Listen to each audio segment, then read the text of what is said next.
ससुरुरतिया बड़ा होकर जल बरसे नौकरी कैसे जाब हम। ससुरुरतिया बड़ा होकर जल बरसे नौकरी कैसे जाब ना।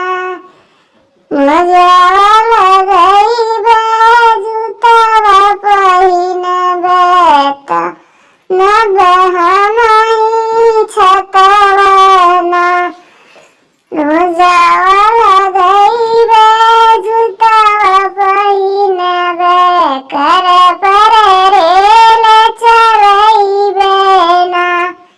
बड़े बाबू के करब नौकरिया हम नौकरी जाबे ना। जेठउरतिया बड़ा होकर जल बरसे नौकरी कैसे जाब ना। जेठउरतिया बड़ा होकर जल बरसे नौकरी कैसे जाब ना।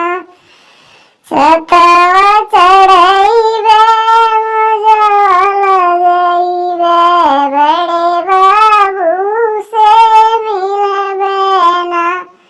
हम नौकरी जाबे ना।